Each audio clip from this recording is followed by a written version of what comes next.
Now, a very good afternoon, a very good morning. Welcome to HYCM's workshop with myself, Giles Coghlan, consulting on behalf of HYCM. Do hope everybody's well, that you can see my screen and hear my voice okay. Very good to see some good faces here. Gabrielle, glad you could make it. Kingsley, glad to see you. Thomas, Todd, good to see you. Mihai, good to have you back. Eddie, welcome. Farhad, very good. Now, for those folks who are just coming in, if this is your first time here, don't forget, as we look at different entries, exits, different instruments, different trading scenarios, all of this is done from a educational perspective. The idea is you look at over my shoulder as a professional analyst and you see how I'm making my own trading decisions. On my own trading account, you can see how I go about making currency decisions and various other assets. The whole idea of this is not a signal trading service, it's just you looking over my shoulder and educational. Now, we're going to be looking at, my screen has frozen. There we go, excellent. Now, what we will be looking at today is a couple of things. First of all, we're going to look at the US core PCE data for Friday. I'll be looking at that by the end of the session. I also want us to look at the New Zealand dollar. There's been some significant moves in the New Zealand dollar today, and I'm showing you an opportunity that I'm looking at over the next sort of 24, 36 hours, how I'm going to play it. I'm going to outline that to you now as well. And also, I'm just going to outline a technical learning tip for gold, starting to see gold trying to bottom. I'm just going to show you, what that actually looks like. If you can let me know you can see my screen and hear my voice, okay, that would be great. Mihai, you beat me to it. Thank you very much. Always appreciated, and a reassurance to know that I'm coming through loud and clear. Thanks, Gabrielle. Excellent, excellent. Right. Look, we've got quite a lot to cover, and there's some really great learning points. So without further ado, let's just get stuck in. Okay, so just going to exit out of the webinar, and we're going to go into my other screens over here. Now. If you take a look at the New Zealand dollar today, you will see, in terms of currencies, do you see how the New Zealand dollar has just plummeted? That's the purple line here. The rest of the currencies are comparatively holding up. The New Zealand dollar is just sinking very, very strongly. Now, that, of course, is because the Reserve Bank of New Zealand met last night. And I'll show you how this works. Now, the Reserve Bank of New Zealand was expected to hike interest rates by 25 basis points, right? And in fact, there was even expectations that perhaps they could have gone as high as 5.75%. And what the Reserve Bank of New Zealand did is they surprised markets. Yes, they hiked by 25 basis points, but that was completely expected. But the surprise was they indicated that they feel is the final end to their interest rate hiking cycle. They sort of said that, yes, interest rates are expected to remain restrictive. And if you just take a look here, you can see they're at 5.5%, and they're expecting them to stay at 5.5%. But immediately out of the meeting, do you see how short-term interest rate markets have just dropped expectations now? And now, for the July meeting, short-term interest rate markets are seeing a 75% chance of no interest rate hike. And the Reserve Bank of New Zealand themselves have indicated that they're going to try and keep this peak forecast at 5.5%. In other words, they're not anticipating any further interest rate moves. Now, prior to this event, short-term interest rate markets, you can see here, we're expecting at least another interest rate hike up to 5.70. So probably around 5.75%. So they were expecting another interest rate hike. The Reserve Bank of New Zealand has said no. So we had the expectation going into the data interest rate decision, and now the data has surprised. So that's why the New Zealand dollar suddenly lost value, right? It suddenly lost value. Now, the go-to currency pair for trading, the Reserve Bank of New Zealand interest rate decision, is the Aussie New Zealand dollar pair. Both of them are high beta currencies. Both of them tend to move when it's risk on and risk off. And if you're trading a divergence between the Reserve Bank of Australia and the Reserve Bank of New Zealand, the Aussie-New Zealand dollar pair is my go-to pair. So I'm looking to go long on this pair. Why? Look at the bond yield spread. Now, what the bond yield spread does, that's the purple line, it shows you the interest rate expectations in bond traders and what they're expecting between the RBA and the RBNZ. The Australian 10-year bond minus the New Zealand 10-year bond is called the bond yield spread. And it shows you the difference that rate traders are expecting. Do you see how price tracks the bond yield spread so closely? And look here, look on the daily chart. What do we see? We see the Aussie New Zealand dollar trying to break out of this potential trend line to the downside, right? And if we look at the momentum, we see momentum has firmly moved to the upside. So traders are now expecting the Aussie New Zealand dollar to move higher. Will it reach 1.0850? Will it reach 1.0900? I don't know. But as long as that bond yield spread remains pointed to the upside, then I would anticipate buyers. So how do you deal with this? Well, for me, I'm expecting Aussie New Zealand dollar strength for the next 36, 48 hours for sure into the end of the week. So that means any pullbacks to 1.0650, I would consider suitable for buying. I put a fib retracement level just up here, and you can see here in the fib retracement level at the 50% and the big round number 1.0650. So any moves down to 1.0650, I expect buyers. Now, it may be that this becomes more aggressive if you don't get the pullback. So another option is to look at sort of a flag or a pennant pattern. So a flag or a pennant pattern is when you start to see, price moving up and then it pulls back slightly, and you can sort of draw a small channel. That would be like a flagpole, and if the pennant sort of the flag moves back to the downside, right? Then you could look for a break to the upside. For now, over the next 36 hours, if the Aussie New Zealand dollar pair falls into this region, I would anticipate it retesting 1.0700. So reasonably, bounce here to there is a reasonable expectation. I would expect a profitable trade in that instance. Now, of course, it could go wrong if the RBNZ changed their outlook, if there was something that changed the bond yield spread between the Australian 10-year bond yield. Of course, if there was some specific news for Australia, which is very, very negative, of course, we could see the Aussie falling and the New Zealand dollar gaining in value. So, no outlooks are foolproof. All outlooks have risks. This is no exception. But this is how I'm trading it, okay? And that's the rationale, that's the logic, that's the entry. And my stops, I will price just underneath that 1.05600. But the driver, you see, is the interest rate change. RBNZ are not expected to be so aggressive. And you can see here, they said the decision was seen as dovish as a central bank maintained its peak rate forecast of 5.5%, which is the current level to suggest that its hiking cycle is done. The RBNZ are saying, mission accomplished. We've achieved our goal. We've done what we came to do, and we're satisfied with the level that we're at.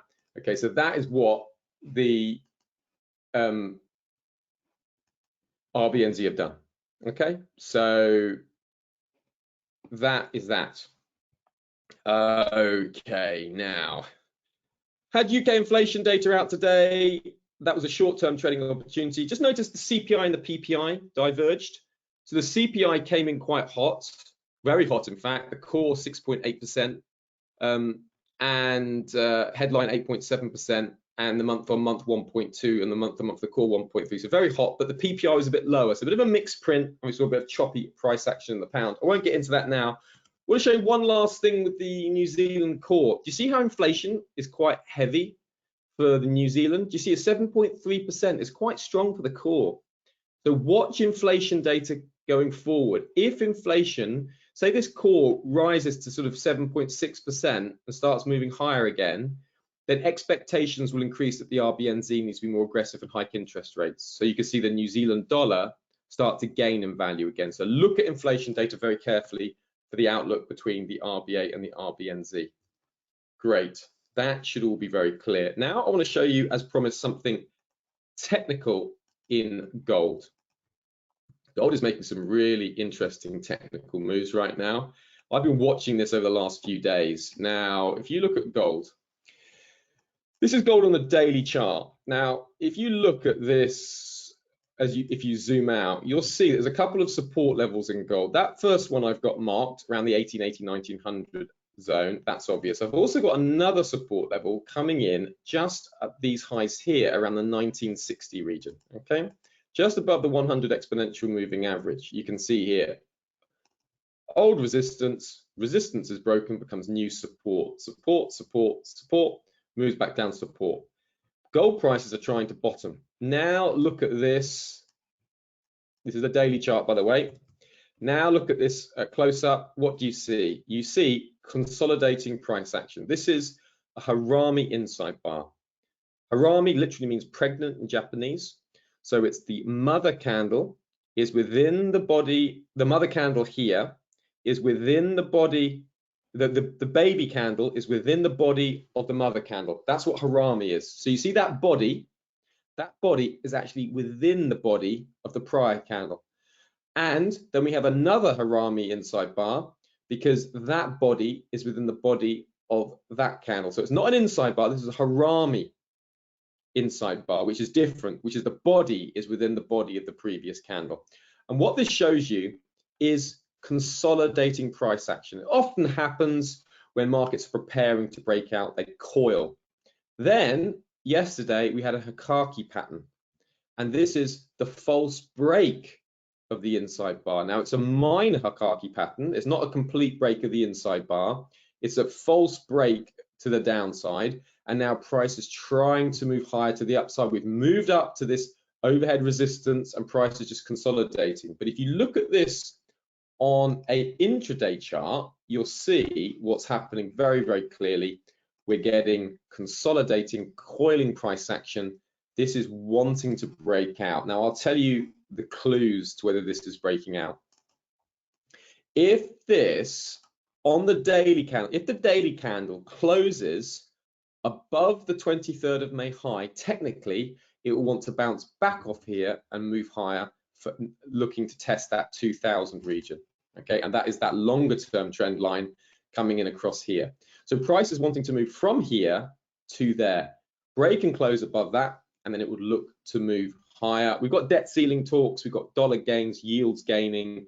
All of that is creating a very choppy fundamental picture. But I just want to look at this technically for us so you can see what's going on. If that breaks and closes above this level, then any retest back down to 1980, you'd expect to find buyers technically. Okay, so very interesting patterning going on there. And you can see that gold's trying to bottom. For those of you who want to know what's driving gold, gold is being driven by the movement of real yields and the dollar. So when you see real yields moving higher, the blue line, the dollar moving higher, the purple line, gold's push lower. Okay, when you see real yields and the dollar moving lower, gold moves higher. You see here, look, real yields of dollar moving higher and higher and higher, gold moving lower and lower and lower. So we have been recently having real yields and the dollar moving lower. Okay, that pushed gold up.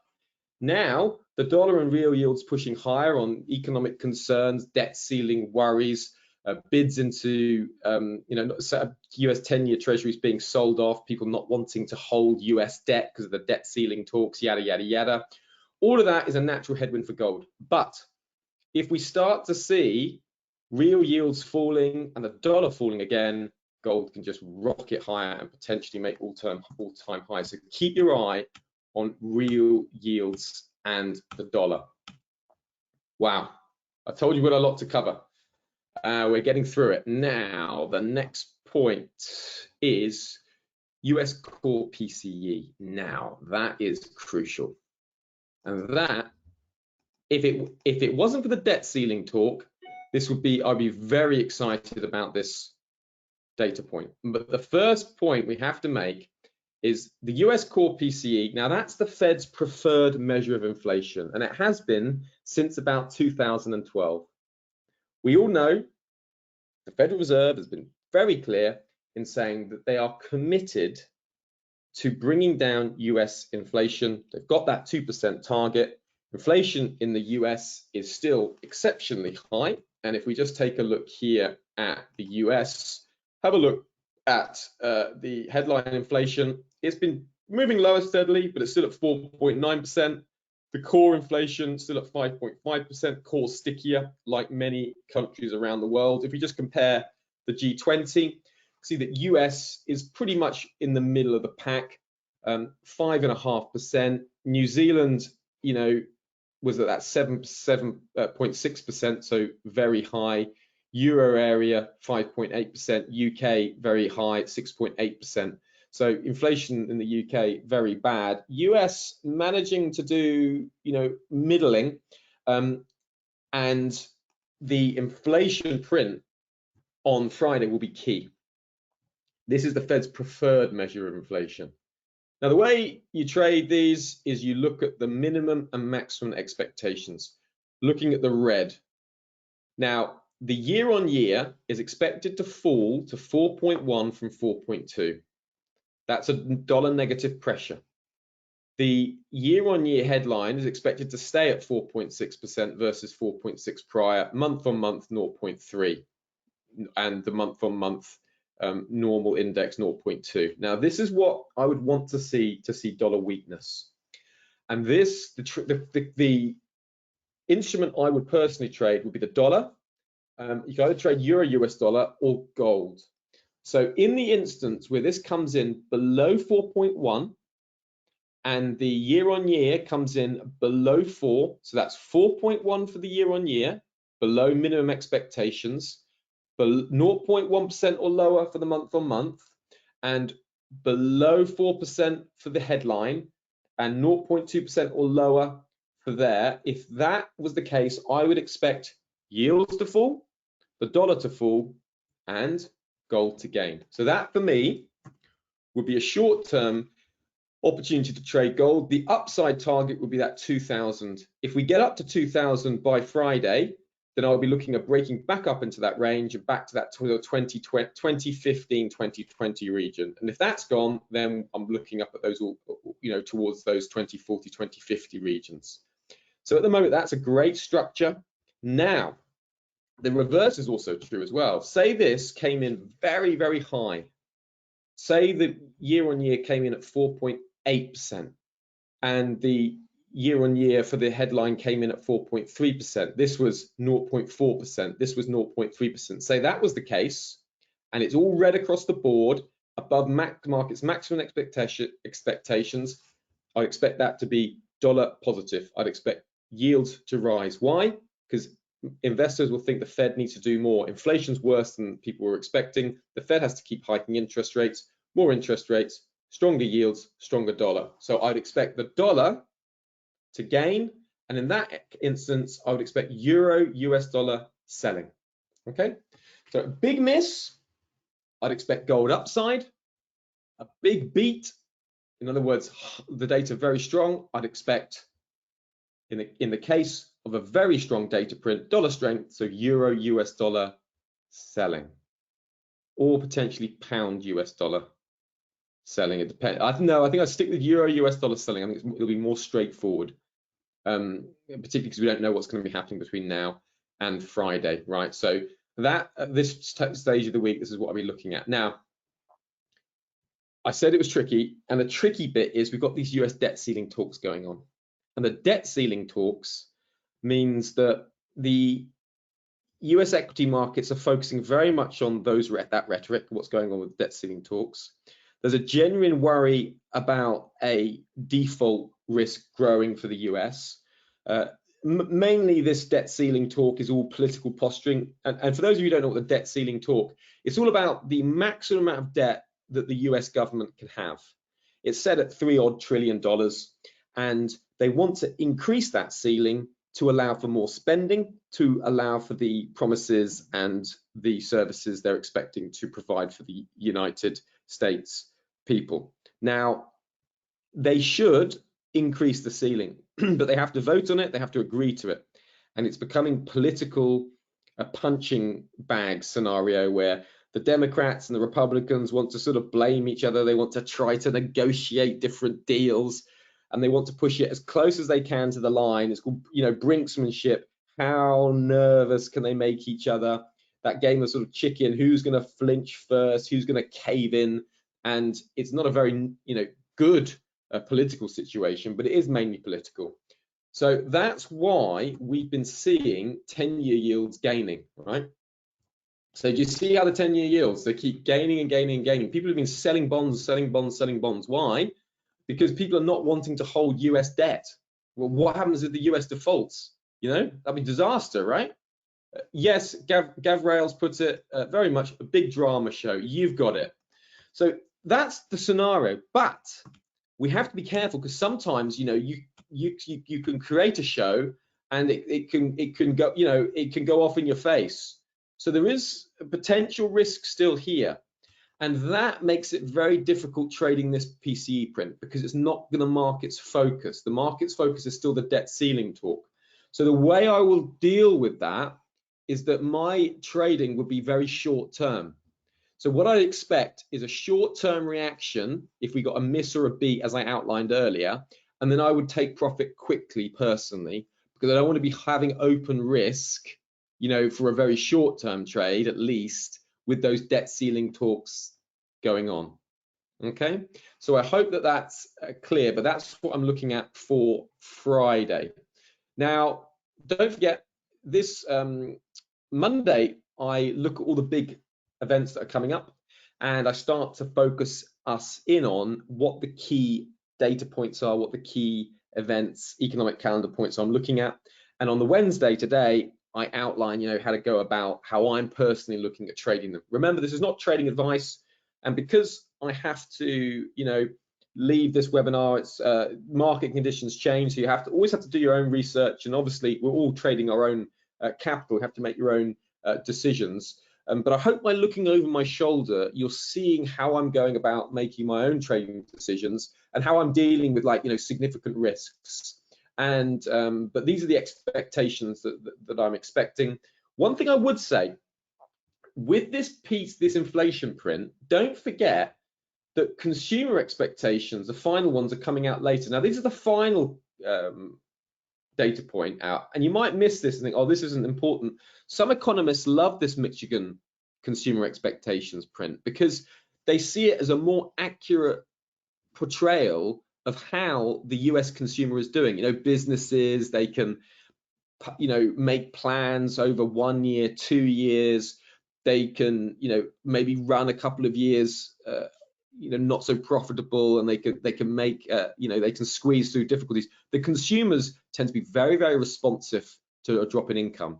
So sentiment from US consumers is really looked at here, and also those inflation expectations. Now, they rose significantly last time, 3.2% up from 3%. That's a big deal, because that's the US consumer saying we think inflation is here to stay, right? We want to see that drop. But also remember, we still have got that debt ceiling drama. So remember, this could be a big miss, because these US consumers are being asked about the state of the US economy in the middle of these debt ceiling talks going on. And your average Joe in the US is not going to necessarily understand, you know, the finer points of what's going on in an economic world as people who are trading and investing are. Okay, so it means they're much more, you know, susceptible to the drama of it, is what I'm trying to say. So don't be surprised if this is revised lower, and don't be surprised if the inflation comes in hot. But remember, that could offset what's happened earlier at 130. So be very careful about holding a position from here, because we've got the debt ceiling talks, then we got that Mexican consumer data coming later. So for me, short-term opportunity, you know, 5-10 minute move to the upside or the downside, in, out, as long as I get a miss or a beat. That's how I'm personally looking at trading it. They're the instruments I'm expecting. Of course, the market can always surprise you, so I always manage risk in case there's a surprise element. Folks, very good. We certainly covered a lot there today. Yeah, Gavra, that's it. Scalp it. That's what I'll be looking for. Thank you all very much. It's been an absolute pleasure. God willing, I will be back here on Monday, 12:31 p.m. GMT time, and that's 1:30 UK time. Thank you all very much. Do take care. Have a very good rest of your session, and thank you for attending. Goodbye and take care.